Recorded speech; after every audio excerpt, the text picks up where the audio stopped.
History remembers empires for their victories, their monuments, and their emperors.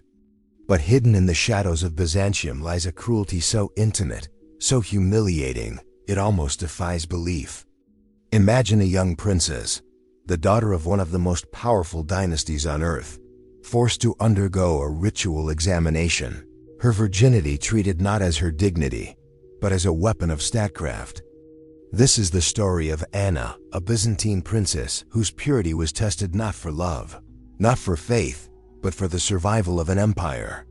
What you are about to hear is one of the most shocking ordeals of the medieval world, the most disturbing virginity test of Byzantine history.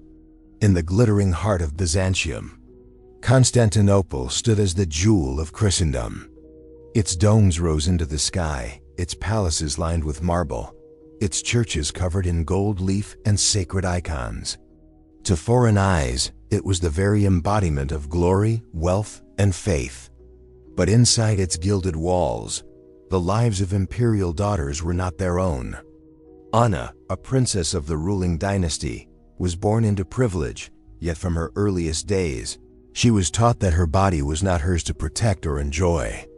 It was a possession of the state, an object wrapped in layers of religious symbolism and political expectation. For her, purity was not a virtue. It was a contract, a guarantee of dynasty and alliance, as binding as any treaty. Her childhood was lived beneath surveillance. The court whispered constantly about the sanctity of princesses, about their untouched state, about the fragility of honor. A Byzantine princess was raised not as a daughter, but as a vessel. Her education prepared her for little beyond obedience and silence. She could recite the Psalms, handle the sacred relics, and maintain a quiet dignity in the great halls. But above all, she was taught that her virginity was her most sacred possession, not for herself, but for the empire. By the age of 12 or 13, when most girls in the empire were beginning their lives as wives, Anna's life was already shackled by politics. Every suitor who approached her did not see a young girl, but a potential bond with the throne. Nobles from Anatolia, princes from distant courts, even ambitious generals looked upon her as a prize, not for her beauty, but for the guarantee of an unbroken, untouched body that could carry heirs without the stain of scandal. It was here, in the gilded cage of the Byzantine court, that the first seeds of her ordeal were planted. For in Byzantium, rumors were as dangerous as armies. A single whisper of impurity, whether true or false, could shatter an alliance, topple a treaty, or destroy a dynasty. And so, Anna's every gesture, every movement, every interaction was scrutinized. A glance at a courtier, a misplaced word. Even her walks in the palace gardens were shadowed, as if innocence itself could slip away with the breeze. By the time Anna entered her later teenage years, her destiny was already spoken for. She would not choose her husband. She would not choose her life. And most horrifyingly, she would not even be allowed to choose the narrative of her own body. What awaited her was not only the weight of political marriage, but a test so cruel and invasive that history itself struggles to put it into words. It would be a trial designed to strip her of her dignity in order to prove her worth.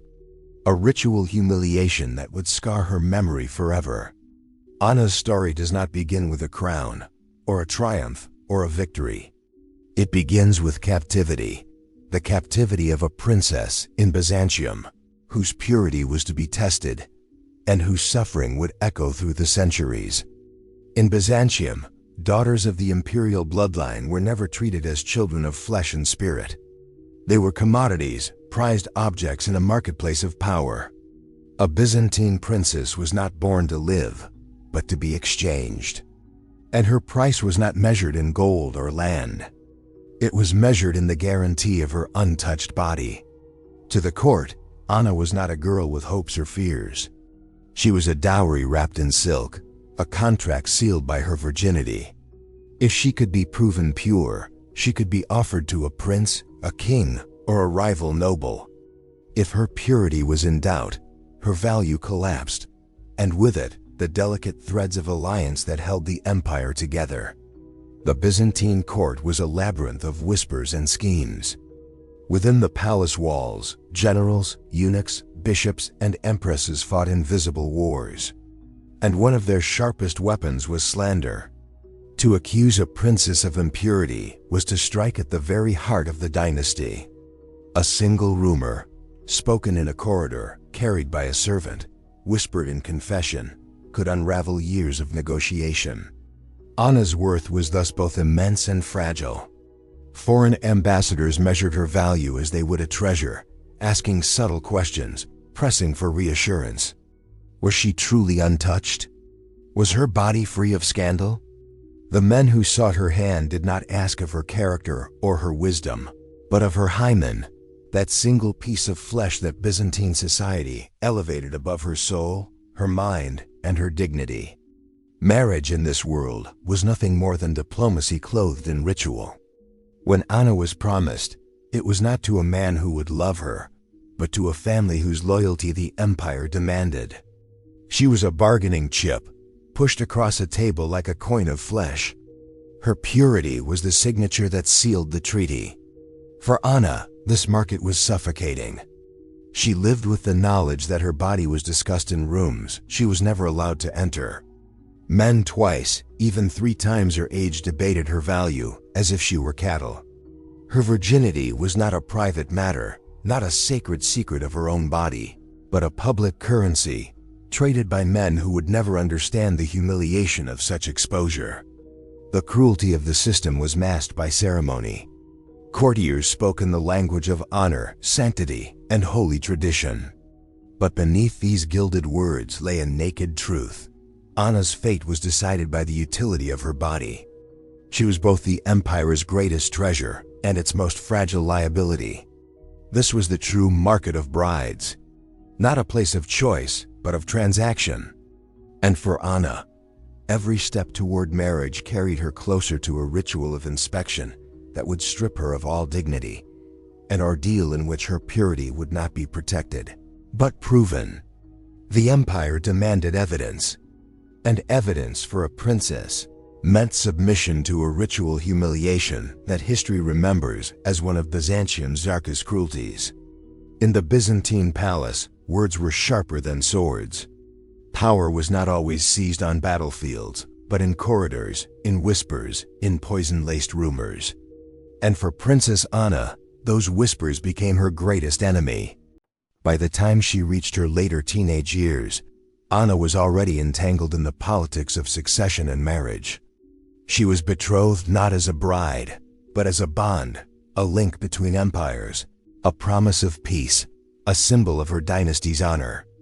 Yet the Byzantine court was a nest of rivals, each seeking to fracture alliances, to topple enemies, and to climb closer to throne.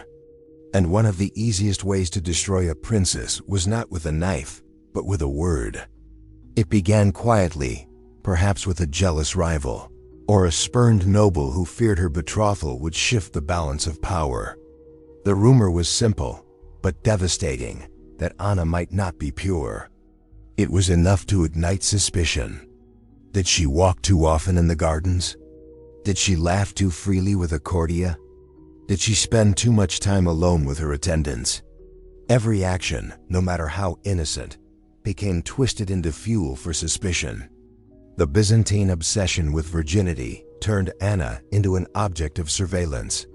Servants carried gossip from chamber to chamber. Confessors listened to the secrets of attendants, then passed veiled hints to priests. Even the empress herself, bound by rivalries within the imperial household, could use such whispers to strengthen her own position.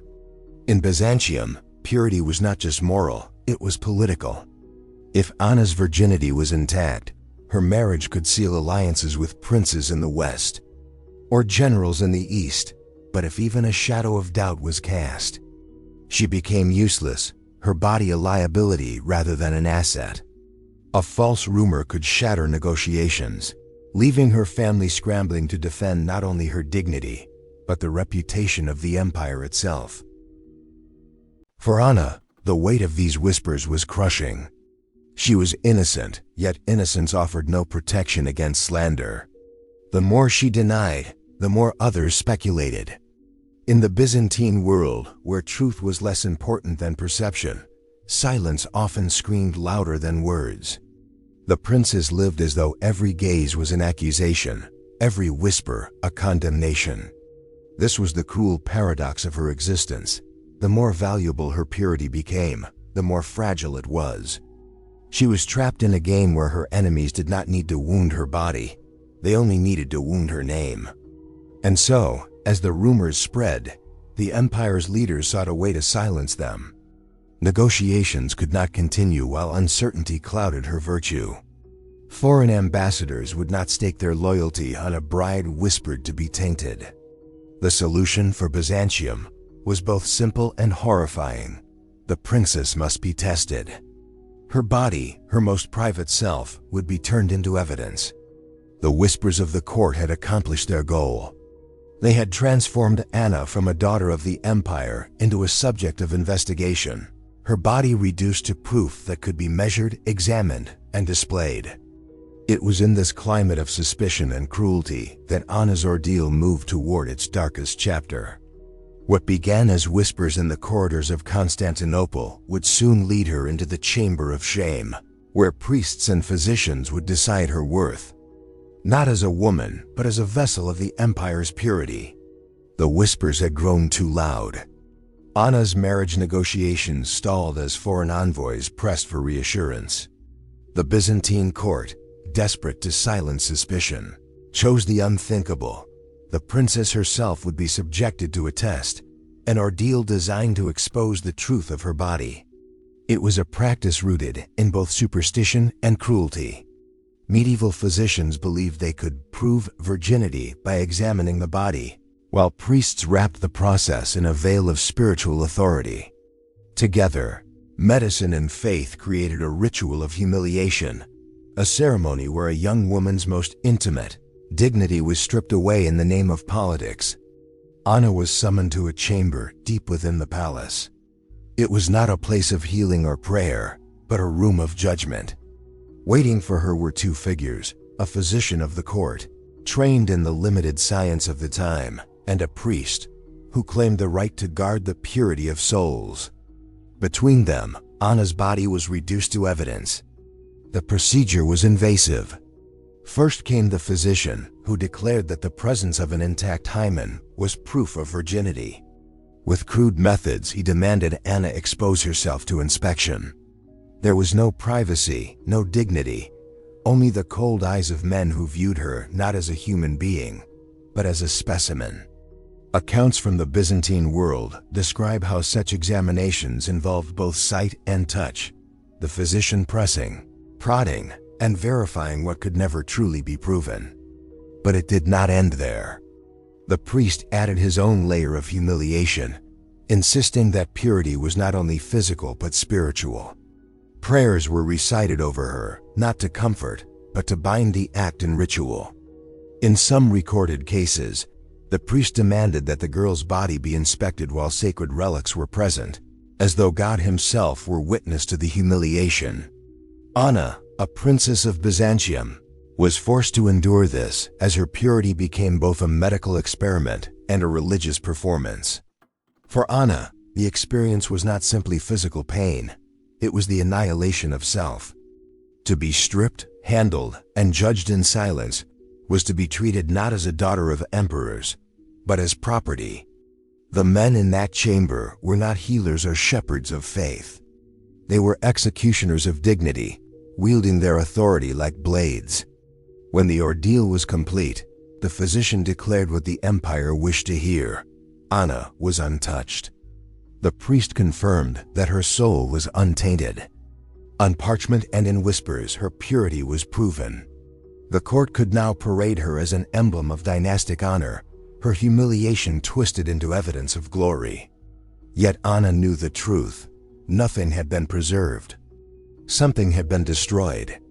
What was taken from her that day was not her virginity, but her dignity, her privacy, and her sense of self. The virginity test did not protect her, it consumed her. And from that chamber forward, Anna would carry the memory of a cruelty so intimate that no crown or alliance could ever erase it. The door to the chamber closed, and with it, Anna's last illusion of safety. She was not standing in a sanctuary of faith, nor in a hall of medicine, but in a place where her body would be placed on trial. The chamber was guarded, sealed from prying eyes, yet paradoxically, it was the most public moment of her life. For what happened here would be carried out of these walls and whispered across courts, embassies, and kingdoms. The ritual began with silence. Anna was ordered to disrobe, not with the tenderness of a bride preparing for marriage, but with the blunt commands of a prisoner stripped for interrogation. Every layer of silk, every veil that had once symbolized her status, was pulled away until she stood exposed before the two arbiters of her fate, the physician and the priest. The physician stepped forward first. In the crude medicine of Byzantium, virginity was thought to reside in a fragile membrane, the hymen. It was believed that this seal could prove whether a woman had been touched. The physician demanded she lie upon a low couch where he examined her with the detachment of a butcher assessing meat. His gaze, cold and clinical, betrayed no compassion. What he sought was not Anna herself, but the evidence her body might betray. The inspection was invasive. His hands pressed and prodded, searching for signs that could never offer certainty. Medieval accounts describe how such tests often involved both visual and manual probing, sometimes using claws or instruments to confirm tightness or resistance.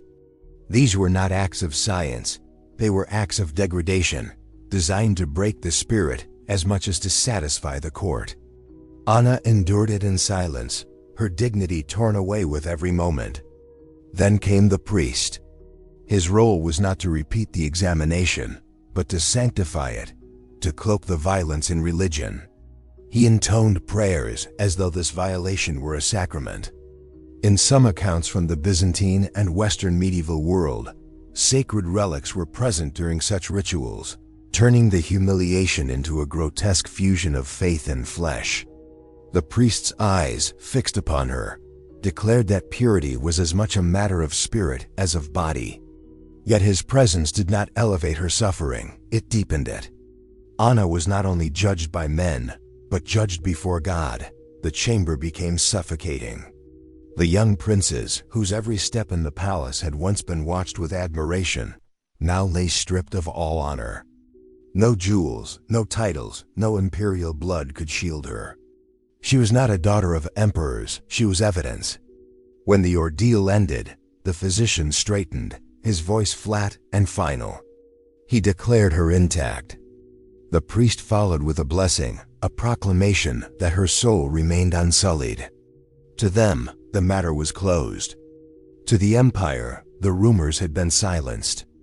Anna's body had been paraded through a ritual of exposure and humiliation, and her purity now stood as certified truth. But truth was not what Anna carried out of that chamber. What she carried was shame. The memory of foreign hands, the weight of eyes, the ritual prayers that had sanctified her degradation. These became chains no marriage, no alliance, no dynasty could ever remove. The test had been meant to protect her. In reality, it destroyed something far greater than flesh. It robbed her of the one thing no empire could give back, her dignity. The chamber of shame had done its work. Anna left it still a virgin, but no longer whole. The chamber door had closed behind her, but Anna's ordeal did not remain hidden. What should have been a private humiliation became a public weapon.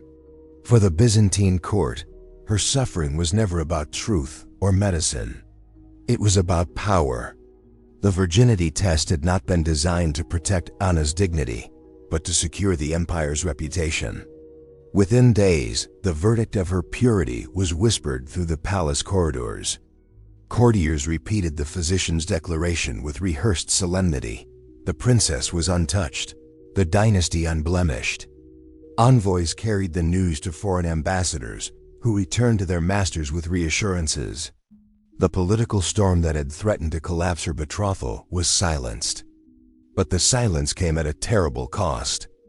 Anna had been reduced to propaganda, a breathing emblem of dynastic honor.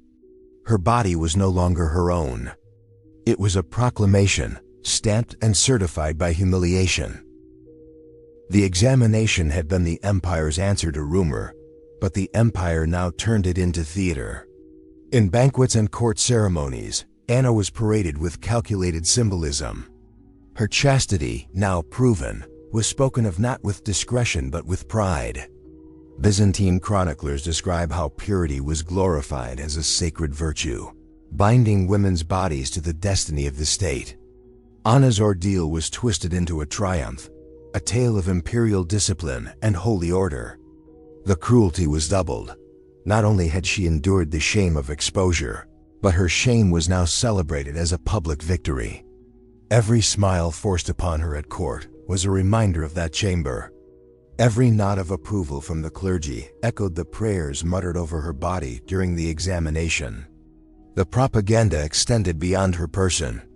Pamphlets, sermons, and courtly speeches praised the vigilance of the emperor's household in guarding purity. Her ordeal became a story of Byzantine strength, a warning to rivals that the empire tolerated no scandal within its walls. In the rhetoric of priests, Anna was transformed from a humiliated girl into a living icon of sanctity, her body a fortress of God's order. But behind the gold and incense, Anna bore the scars in silence. What the empire celebrated, she remembered with horror. Each proclamation of her purity felt like salt rubbed into wounds that no one else could see. She could not protest. Her voice had no place in the empire's theater. She smiled when told to smile, sat in silence when displayed, and endured the endless parade of foreign dignitaries who now saw her not as a woman, but as a guarantee of Byzantine integrity. This was the true purpose of the test, not to reveal truth, but to create narrative. In a world where perception was stronger than reality, Anna's humiliation became proof of order, proof of divine favor, proof that Byzantium's daughters were beyond corruption. The test had not been for her, it had been for the empire. Anna's life, from that moment forward, was defined not by her will but by her function. Her virginity had been certified, stamped with the authority of priest and physician, and weaponized as propaganda. And in this twisted alchemy, her dignity had been consumed to feed the glory of Byzantium. Her ordeal was over, but its shadow would never lift. For what the court declared a triumph, Anna knew as a tragedy. What they called purity, she knew as shame. And though the empire rejoiced in its illusion, the princess of Byzantium would never forget the price she had paid to maintain it. The verdict of purity had been delivered, and with it, Anna's fate was sealed.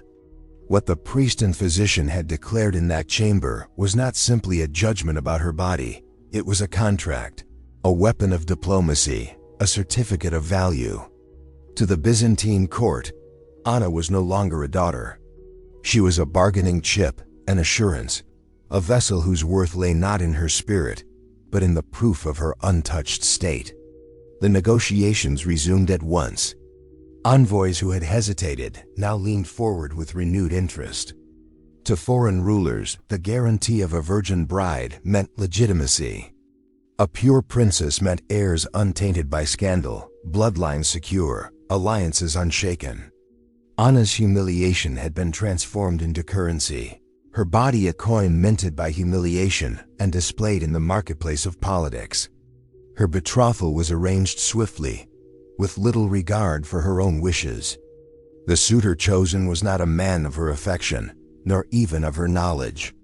He was a political necessity, a prince whose family could offer soldiers, wealth, or influence. In Byzantium, marriage was never about companionship. It was about survival. And Anna's certified virginity was the seal upon the empire's contract. The wedding preparations were grand, cloaked in incense and hymns, as though holiness could disguise the reality beneath. Anna was dressed in gold-threaded silks, crowned with jewels that shimmered in the candlelight. To the watching world, she was the very image of Byzantine majesty. Yet behind the glittering veil stood a young woman whose future had been stolen long before she stepped into the bridal chamber. The irony was cruel. The very ordeal that had humiliated her was now spoken of as her honor. Her family presented her with pride, as though the virginity test had sanctified her. Guests at court whispered in approval, not realizing that their celebration was built upon her degradation. The test, meant to silence rumors, had instead been woven into her identity. She was not simply a bride. She was the proven bride. And her husband, or rather, the man to whom she was delivered, did not see her as a partner. He saw her as a trophy, a prize guaranteed by ritual, a vessel certified to carry heirs. The political language of purity had seeped into the marital bed, turning intimacy into duty. Anna's body, already stripped of dignity, now became a possession to be claimed.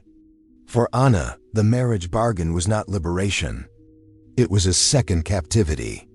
The court had paraded her purity as propaganda, but her husband treated it as entitlement.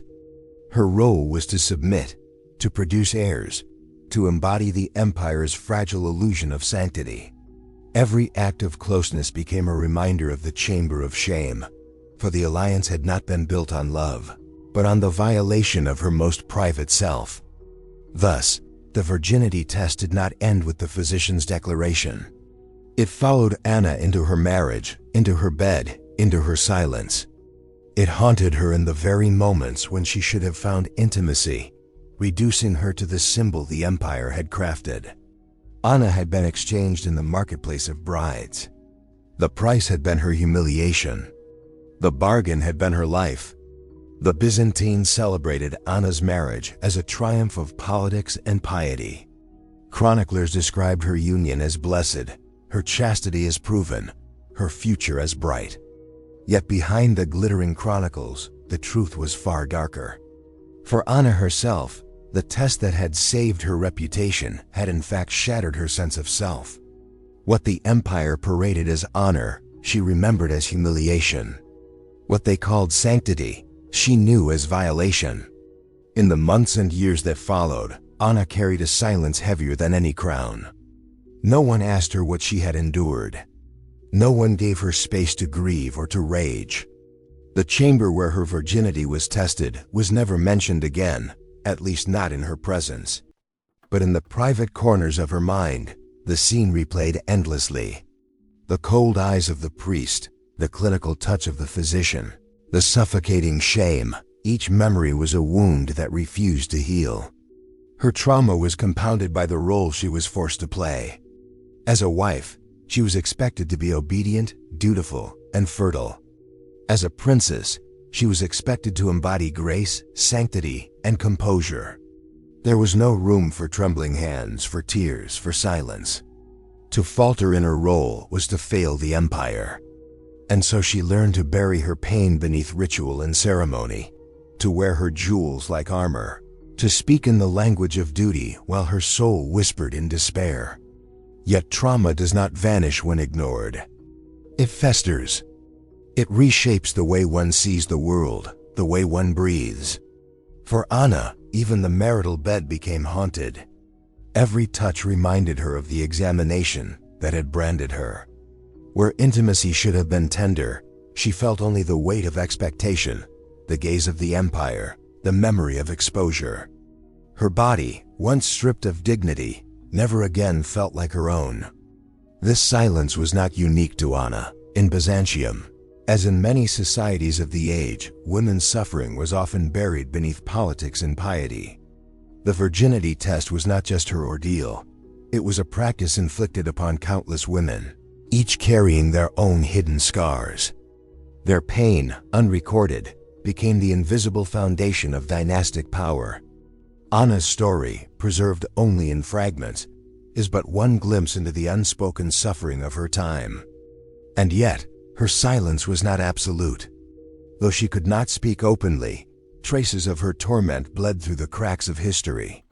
Chroniclers noted her melancholy, her withdrawal from courtly life, her increasing devotion to prayer and seclusion. To some, she appeared saintly, detached from worldly vanities. But to those who look deeper, it is clear her retreat was not holiness, but a quiet form of survival. When no one allowed her to speak her pain, she buried it in prayer. The silent trauma became her true inheritance. It shaped her years as wife, as mother, as widow. The empire, proud of its triumph, never reckoned with the cost it had extracted from her. The virginity test had proven her purity, but it had also condemned her to a lifetime of unspoken agony. This was the cruelest truth of Anna's story. The empire had taken her dignity to preserve its honor, and in doing so, had left her alive but voiceless. Her silence was not peace. It was survival. Time moved forward, as it always does, but Anna's wounds did not fade. The empire regarded her life as fulfilled. She had served her role, cemented an alliance, and borne children to continue the dynasty's line. To the Byzantine court, this was triumph. To Anna, it was survival. A life lived under the weight of a silence that could never be lifted. As the years passed, she retreated further from public life. Chroniclers describe her increasingly austere habits, her preference for seclusion, and her devotion to religious rituals. Some labeled her a model of piety, a woman who renounced worldly pleasures for the higher call of God. But beneath the incense and hymns, her devotion can also be read as a refuge, a desperate attempt to find meaning, to numb the memories that haunted her. The virginity test, though rarely spoken of, remained the unacknowledged cornerstone of her fate. It had determined her marriage, her role, and her reputation. Even in her later years, when political storms raged anew in Byzantium, her story was invoked as an example of imperial discipline and dynastic order. The cruelty of the act was never questioned. It was framed instead as a moment of sanctity, a symbol of Byzantine vigilance. Anna herself left no direct words. Like so many women of her time, her voice is lost to us. What remains are fragments, mentions in chronicles, comments from priests, echoes of her presence in political treaties. The silence of the sources is itself telling. The empire did not want her pain remembered. It wanted her purity celebrated, her ordeal reframed as honor. History, written by those in power, conspired to erase the trauma while preserving the propaganda. But silence is never complete. In the way she withdrew, in the shadow of her melancholy, in the whispers of contemporaries who noted her sadness, there are hints of the deeper truth. Anna carried the chamber of shame with her until her death. And though the empire turned her into a symbol, the fragments of her life tell another story, of a woman whose humanity was sacrificed on the altar of politics. The aftermath of her silence reveals something larger than Anna alone. It reveals the cruelty of a system that demanded proof of purity, that turned women's bodies into battlegrounds of honor, that erased suffering to glorify empire. Anna's story is one of many, but hers survives as a warning that beneath the gilded mosaics of Byzantium lay secrets soaked in suffering. When she died, she was buried with honors befitting a princess of the empire. Hymns were sung, candles lit, and her life was praised as one of devotion and virtue. Yet none of the eulogies spoke of the humiliation she endured. None mentioned the virginity test, the night of shame that shaped her destiny. The empire buried her body and her truth together, sealing both in silence. And so, Anna's true story remains in the shadows. What the Byzantines celebrated as a victory of purity was, in truth, a tragedy of dignity. What they proclaimed as sanctity was, in truth, suffering disguised as honor. Her silence was her legacy and our burden to remember. Anna's story did not end with her death. In the centuries that followed, her ordeal became part of a broader pattern, a hidden reminder of how power once measured women not by their wisdom, their courage, or their faith, but by the fragile, invasive judgment of purity. The Byzantine Empire, like so many others of its age, left behind cathedrals of stone, mosaics of gold, and volumes of theology. Yet beneath that grandeur lay an unspoken truth. Its power was built not only on armies and diplomacy, but on the control of bodies and the silence of women like Anna. The virginity test that defined Anna's fate was not an isolated cruelty. It was a ritual of dominance repeated in courts and kingdoms across the world. In Byzantium, it was framed as holy discipline. In other cultures, as medicine, law, or tradition. But the message was always the same. A woman's worth could be certified, examined, and stripped from her. Her body was never her own. It belonged to the dynasty, the state, or the gods invoked to sanctify cruelty. Anna's personal shame thus became part of an empire's legacy. The test that humiliated her was celebrated as a victory for the dynasty, retold as proof of Byzantine order and divine favor. Chroniclers recorded the political triumph, but not the human cost. In their silence, they revealed the chilling truth that suffering, when useful to power, is erased, reshaped, and repurposed until cruelty itself becomes heritage. And yet, the fragments of Anna's story endure. They remind us that behind every golden icon and imperial triumph was a woman who carried pain in silence. Anna's ordeal is not only a chapter of Byzantine history. It is a mirror held up to the past, reflecting how easily human dignity can be sacrificed in the name of honor. Her legacy forces us to confront uncomfortable questions. How many others were examined, humiliated, and forgotten? How many voices were erased because their pain did not serve the narrative of empire? Anna's silence is haunting precisely because it is not unique. It represents a chorus of silences, countless women whose names never survived, whose ordeals were never recorded, whose trauma became the hidden foundation of political power. Byzantium, like all empires, sought to shape its memory. It celebrated its saints, glorified its rulers, and praised its purity. But history is not only what was recorded, it is also what was concealed. And in the shadows of Byzantium's palaces lies the memory of a princess whose life was broken to preserve an illusion. Anna's story, when told truthfully, is not one of triumph. It is one of warning. It reveals how systems of power can sanctify cruelty, disguise humiliation as holiness, and turn suffering into propaganda. Her ordeal may be centuries old, but its lesson is timeless. That dignity, once stripped, cannot be restored by the approval of kings or priests. The legacy of shame and power is thus twofold. For Byzantium, it was the triumph of discipline, the preservation of image, the control of scandal. For Anna, it was a lifetime of silence, a wound that never closed. And for us, it is a haunting memory, a reminder of how easily cruelty is buried beneath the gilded surface of history. Anna's life teaches us that the darkest truths of empire are often those whispered in silence, carried in secret, and hidden from the chronicles. Her story is not merely history. It is a plea that we remember what the empire chose to forget.